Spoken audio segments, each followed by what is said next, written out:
Hey guys, it's Karis Ferris, or if some of you may know me, just Ellie's mom. Today I'm going to be showing you how to do the flower picture that I do with Ellie every month. Some of you guys have done it, some of you guys have tried to do it, but most of all I've been getting requests just to show you guys how I do it. And so that's what I'm going to do today. Just to make it a little more fun and interesting, I'm going to give you guys a month to do the photos, so until December 24th, which is Ellie's birthday.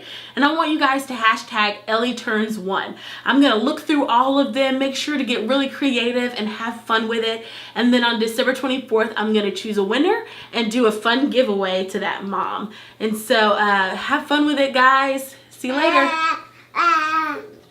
So the first thing that you're going to need is flowers. I get mine from Trader Joe's because they sell a dozen for $5.99. I'll usually get anywhere from a dozen to 2 dozen, just depending on the monthly number that I'm doing. But today I have 20. To take the photo, I use a Nikon D750 with a 1.450 millimeter lens. If you don't have anything like that, you can definitely use your iPad or a cell phone. You also need a pair of scissors and a blanket. I got mine from Home Goods. It's really inexpensive. And who doesn't love Home Goods? Come on now. And last but not least, you'll need a happy baby. I like doing it right after nap time because that's when she's at her happiest. So when you're cutting your flowers, you need to cut it right below the stem. You don't want to cut it too close because the flowers themselves will fall apart. And you don't want to cut it too far because then they'll tip over when you're trying to take the picture and you won't be able to get the fullest part of the rose in your photo. Before you ever came around or kissed me on my mama's couch, I knew your life was meant for me. Before we sway, before that dance. For taking the actual photo, you want to find the brightest window in your house, and that's where you're going to lay your blanket so that we can get lots of natural light. Clean up your space, lay out your blanket, and you want to make sure that you don't get any wrinkles in it so that it won't come across on camera. When I'm laying out my numbers, I like to bloom the flower a little bit. Usually I try to buy them a week ahead of time so that they have time to die a little bit.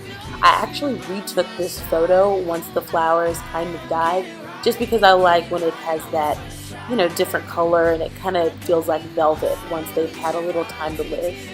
But if you're just buying your flowers, no problem, just spread them out a little bit. I make sure that my flowers are close together so that you don't see any spaces in between when you're taking the photo. I will never let you go. My love is only for you. Now for the fun part. Usually I use Josh to help me. It's really hard to do it by yourself. It's easier if you have somebody with you, kind of making your baby laugh and doing funny things. That definitely helps so that you don't have to do 2 things at once. That's how we get her to smile most of the time.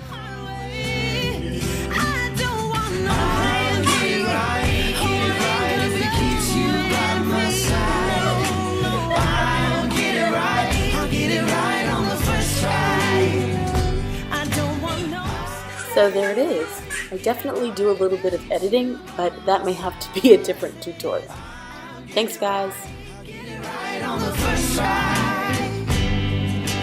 I'll get it right if it keeps you by my side.